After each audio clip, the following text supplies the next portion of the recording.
Today in Conversations That Convert, we're interviewing Steve Wheeler from Remodelers Advantage. We'll be talking about a business mindset, sales, and ultimately company culture. Let's get started. Welcome to Conversations That Convert. Every week, we'll spend about 10 to 15 minutes tackling relevant lead generation, marketing, and sales topics for remodelers, home improvement companies, and home builders. Conversations That Convert is brought to you by Builder Lead Converter, your perfect sales assistant. And now, hey everyone, welcome to Conversations That Convert.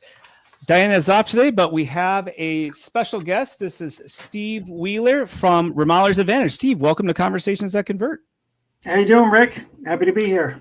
Hey, looking forward to our conversation today. I'll give everyone a little bit of background on Steve if you have not met him. After spending 12 years as the owner of a residential remodeling firm in Wilmington, Delaware, Steve now works with remodeling business owners from across the U.S. and Canada, helping them improve processes and increasing profit. Steve is the executive director of Roundtables at Remodelers Advantage, a frequent speaker at many industry-related events, and is a co-host of the Why We Build podcast, a weekly podcast to empower motivated remodeling professionals with valuable insights, practical tips, and inspired stories. So Steve has a true passion for the remodeling industry and is focused on helping companies avoid common mistakes and achieve success through shared experiences. In addition to speaking at regional, NARI, and NAHB events, he's also can be found at the National Kitchen and Bath events. And Steve's been featured at the annual Remodelers Summit, the Remodeling Show, and has been a regular speaker at the International Builders Show and a Voices from the Industry speaker since 2018. Oh my goodness, Steve. Wow. I think we got the master here with us. What an introduction. Welcome to Conversations That Convert. Thanks so much for joining us. And maybe you want to add anything, a little background in your own words that kind of, how you work with remodelers. Yeah, so our goal at Remodelers Advantage is to really help people have a company that fuels the life they want to live. So our goal is to take, a business owner who, whether they started as a carpenter or some skilled trade background, whether that's designer or project manager who started a business, they may know how to make a space beautiful or how to build a home, how to put on an addition, but do they know how to read a P&L, a balance sheet, how that can affect their business and how the numbers shape the, strategy and direction of their business. So we really work on helping companies improve the business side of their company, ultimately helping them improve performance and profitability within their company. And we do that a number of different ways through one-on-one consulting, coaching, but ultimately our main program is the Roundtables program, which is a peer group program where we take companies that are above 1.5 million in revenue all the way up to 30 plus million. And we get them into a Roundtables peer group of 10 business owners, all in non-compete markets, and they openly share all of the details of their business, fully transparent. Egos are checked at the door, and they're able to share openly and help each other improve all the various aspects of their business, and ultimately, in turn, helps them improve aspects of their life as well. Those are, as you say, egos are checked at the door, because I've been in those meetings and they don't hold back. So in other words, if you're trying to hide something, you're going to be called out on it. If you are making excuses, you're going to be called out on it. It's a great peer-to-peer, just honest, genuine feedback. And ultimately, from what I've seen, there's a lot of camaraderie there. But one of the things you talk about, I think, is what you, for the Remodelers Advantage program, the Roundtables program, is that you guys try to focus on or be aware of is that mindset, sort of that owner mindset. Explain a little bit more where you're coming from. Well, I think I've had the luxury of getting to see hundreds of different business owners over the years. And I've seen ones that no matter the starting line, every company comes in a little different, right? Some are overcapitalized, some are undercapitalized, some are in debt, some are, the starting line is almost always different. But I get to see their path over time. And I really do think that our platform lends itself to help companies truly improve with that level of accountability and checkpoints and benchmarks. So I've gotten to see, the direction that business owners go on in their path to success. And, it really comes down a lot of times to that internal story that you hear business owners telling. And, over the years, it's been a number of different things, going back to '08 and the, financial crisis all the way through to that rebuilding going into COVID. And most recently, since COVID, it's been so crazy on the various changes and obstacles that builders and remodelers have had to face. But it's just a matter of, what is the story that you're being told for whatever blockage or impediment is in the way of their success. So right now you will hear, we hear that leads are down in some cases, but when you talk to the more successful members, you will not hear that leads are down. You will hear what they're doing to counterbalance leads. They're really doubling down on marketing. They're doubling down on customer experience. They're reaching out to previous clients. It's always a strategic move in the positive direction if they see an imbalance somewhere else, or leads are down, we're going to have a slow year, and it really comes down to, are things happening to you, or are you making things happen? And it's really just been a pretty glaring thing that I've been able to see, having this kind of 10,000 foot view of seeing so many different business owners is, you can see the way people talk about themselves, speak to others, and you can almost kind of predict what their direction where they will go in terms of success or not. Yeah, it's a very good point in that, it's a marathon, not a sprint, right? And oftentimes I think we get that confused, where things are good and we're thinking like, hey, it's gonna be like this forever. Or things are bad and it's gonna be like this forever. One of my mentors used to say when there is no wind, you row. And it's so true. It's like, if you're just waiting for the market to deliver business for you, it's sort of like being on welfare, right? You're going to get just the scraps that are thrown at you, but you're never really going to be able to develop a successful business, and albeit one that is going to, provide dividends for you. And ultimately you might be able to sell, which is what, a lot of business owners, they want to get to, is like, hey, this thing can operate without me. I have an asset here that is worth something, and maybe I can sell it. Use that towards my retirement or my next business venture. Yeah. And what I would call almost the Bible of mindset is the book Mindset by Carol Dweck, where she kind of goes into detail of these two types of mindset. There's either the fixed mindset that people have, and that's really the belief that abilities and intelligence and all of this is static traits, right? And the way I am, or the way the situation is how it's going to be, versus the growth mindset where things will always be able to be improved through a level of hard work, a level of dedication or commitment to learning, no matter what that is. But there is no end in sight with the growth mindset, and it really just plays itself out in front of me in so many different ways, watching companies make changes from, very kind of mild situation of, 1 or 2 million in revenue to these organizations that are now 20 million in revenue with, 50 employees and things like that. And just watching that happen has been a really awesome part of my job. If you can, Steve, is there 2 or 3 things that you see with this mindset of these companies that are really pushing through some of these barriers and maybe taking market share when things are down, that you see in your roundtables that you could share with the audience? So I think, there's a couple different things. It just comes down to behavior patterns in a lot of cases of how people are spending their time and how they view their own time, right? There's a certain value that people have on their position and how they view themselves as the business owner. So sometimes if you did start as a carpenter, it's sometimes hard to take on that new identity of I am a leader and business owner and a developer of people.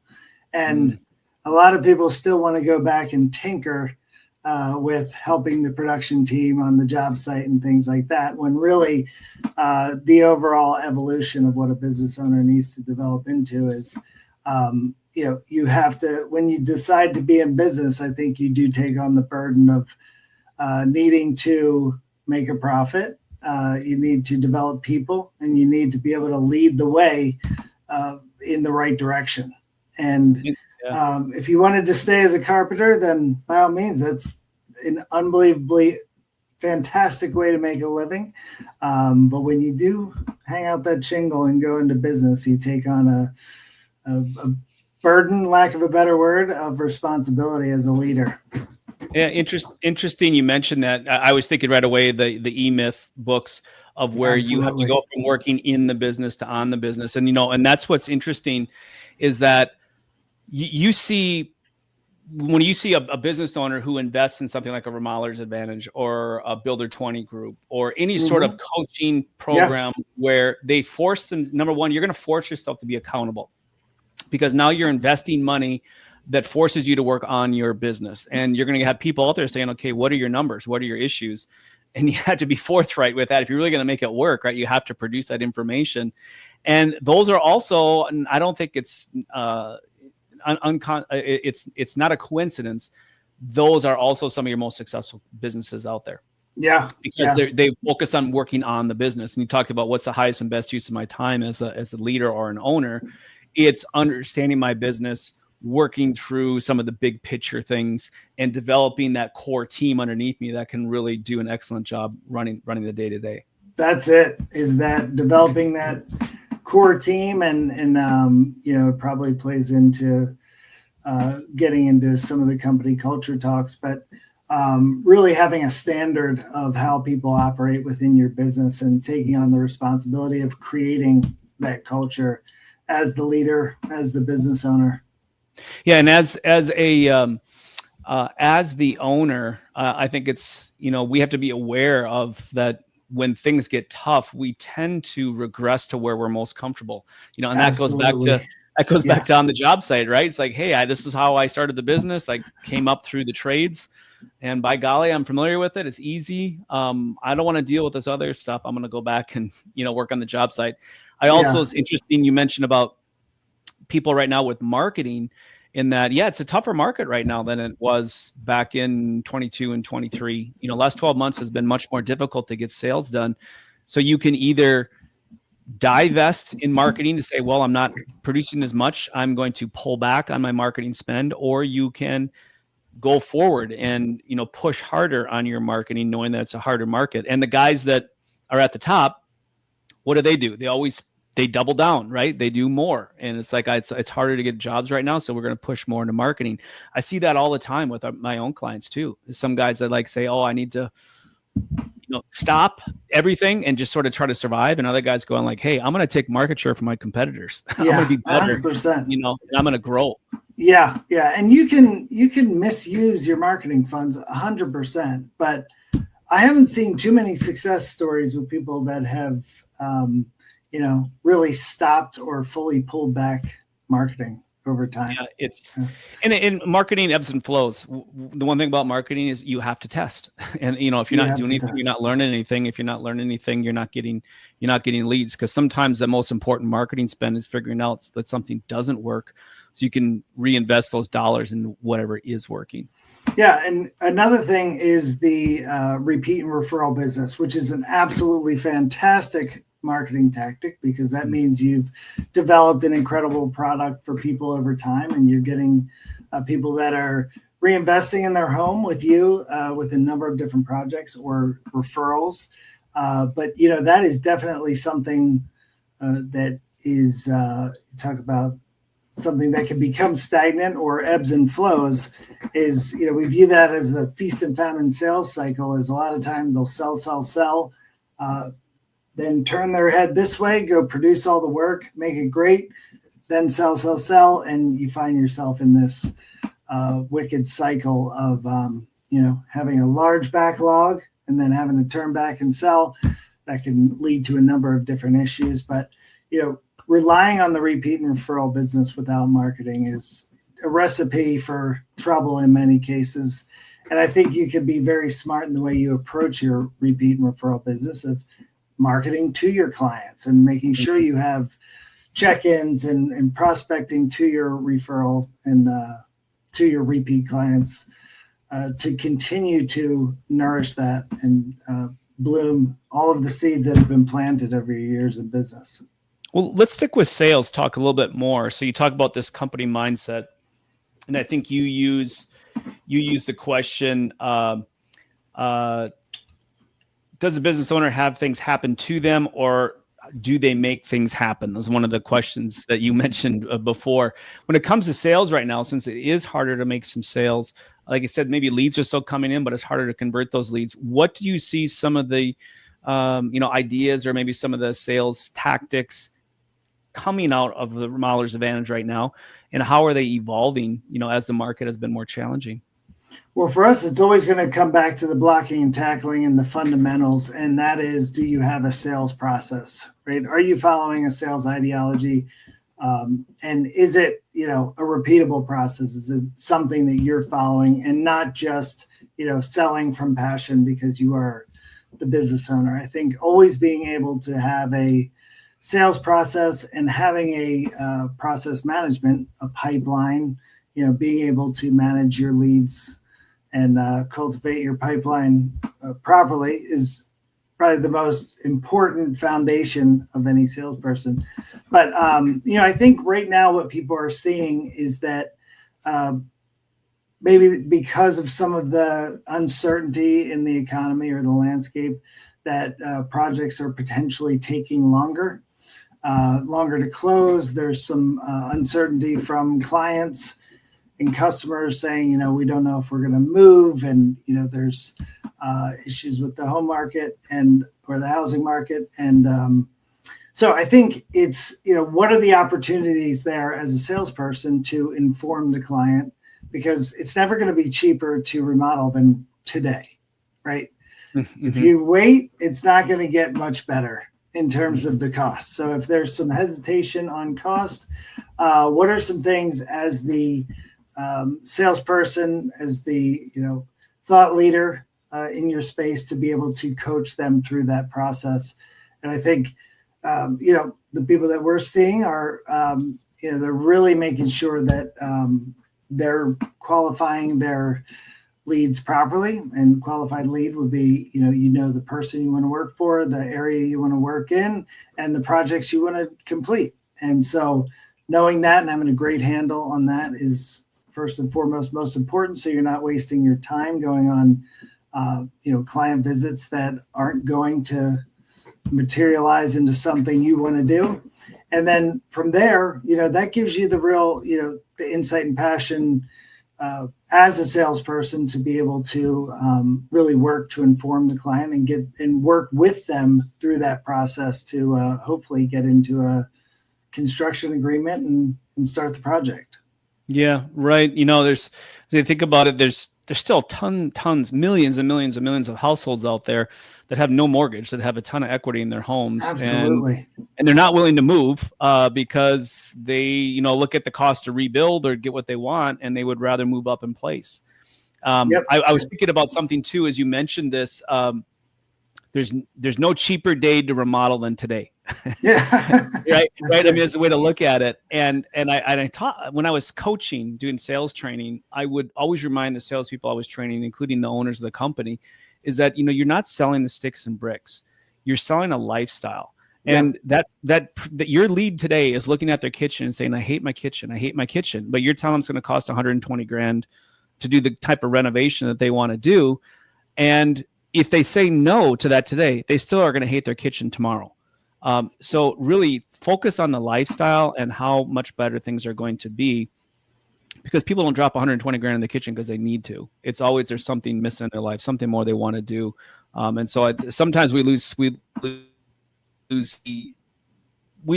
the big picture, and the big picture is like it's a hope for a lifestyle. I want to be able to have an open kitchen or entertain more or be able to interact with my family or whatever it is, whatever the reason is, understand what that is and then focus on that. people buy emotionally and they justify logically. And that's, yep. And in you sales, spend a little bit more, they will. Yeah. And that's always going to come back to, you have 2 ears and a mouth for a reason, right? You should be asking questions and listening as much as possible, and hearing what they're saying, and continuing to dive into what is really the reason, the pain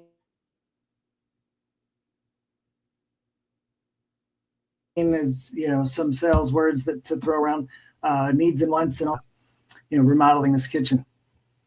Yep, exactly. Well, let's I guess shift into. Yeah, we had a little glitch here. I think we're back now, but yeah, I'm not sure if it was me or you.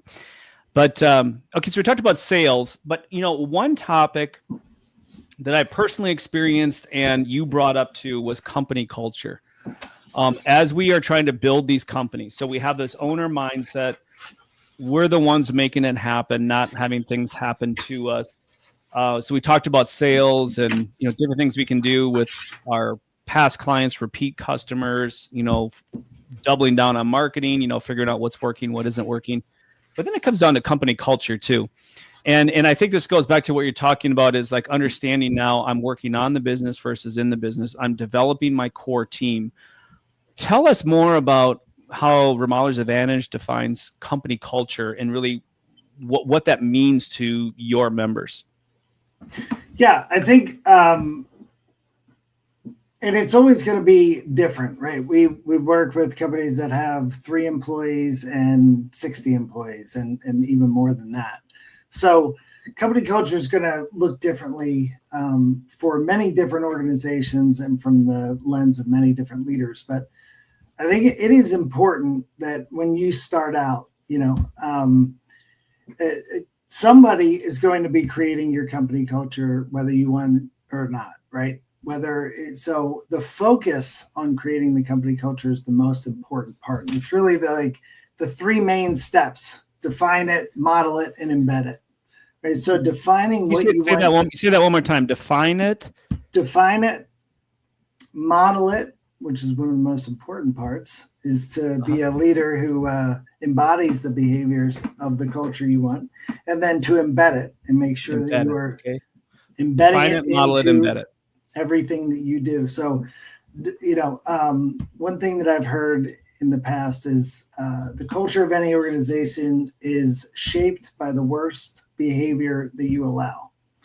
So if there are things within your company that you let slide by just because you want to avoid a confrontation or, whatever it may be, that's going to be as good as it gets for that time being. But I think it's really important to look at, I think everything starts with the mission, vision, and values of a company. So knowing what is the mission of our company, what is the vision, the purpose why are we in business aside from wanting to make money? What are we really looking to do as being a remodeling business owner? And in many cases, it's not about the money, right? It's really about being able to take my skills, the trades, ability to make a space beautiful and to do that in the masses within people's homes. And so starting with your mission and vision, and then looking at the values that you want to instill and develop and embody within your company, and being very clear about what they mean. That's going to be the core of how you really do everything. It's how you hire a team of A players. It's going to be how you operate within your client, within your the operations of your company, with your team. And the goal is the fact that you really want your team to want to wake up on a Monday morning and go to work. That's really, and I think sometimes people, there's a misnomer or a misunderstanding that a great company culture is people, having cocktail hour on a Friday or playing foosball in the afternoon. Hard work is really a big part of a company culture, and being able to drive really positive results within the company. And it doesn't have to be this lawless kind of blissful environment, you can really embed, accountability and empowerment and being able to take responsibility for different actions within the business to be a really driving force within the organization, which, people like to be empowered. People like to have autonomy. And people like to be able to be accountable for things. And I think that's a big part of developing a strong culture of success, right? A culture that produces strong results within a company. But to be able to develop that culture of accountability within a company. That's so well said. I mean, there was, I guess anybody listening to this is that whether you're a home builder, remodeler, and or any of the running just as owner of a company, that was so much wisdom that you just shared there, and how impactful that is to building a company. Because if you truly want to get to the point where you're able to step away from the day to day and run this company as a true CEO, you have to have a culture. Otherwise, you're not going to be able to attract and or keep A players. And I just can't stress that enough, is that A players have options. They're A players for a reason. And if you're not treating them right, guess what? There's somebody else that is more than happy to treat them right. And it doesn't always come down to money. In fact, a lot of times it's not just money. It's like if they really enjoy, they feel like they're making an impact, they enjoy your company, you don't have to pay them the most, but they have to be working in a culture that they can thrive in. Yeah, I think Richard Branson, and I'm going to butcher this, but I'm saying it ahead of time, I'm going to butcher it. But Richard Branson said something along the lines of, train your employees so well they can leave you, but treat them so well they won't. And I think that, whatever that true quote is, it's along those lines.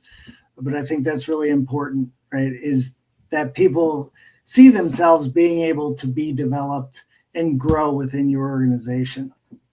Yep. Very, very, very well said. You guys have a big event coming up here, and I'm going to put, if you're watching, I'm going to put it on the screen here, your Remodelers Summit. That's happening here almost a month from today, September 17th through the 19th in Denver, Colorado. Tell us what happens at the summit, and can anyone go? Anyone can go. Now, mind you, it's beneficial if you're a remodeling business owner to be there, but it happens, like you said, September 17th to the 19th, and this is at the Omni Interlaken, which is really a beautiful golf resort in Denver, Colorado. And, we've been doing this for as long as I think Remodelers Advantage has been around. It's the company was founded in 1982, I think.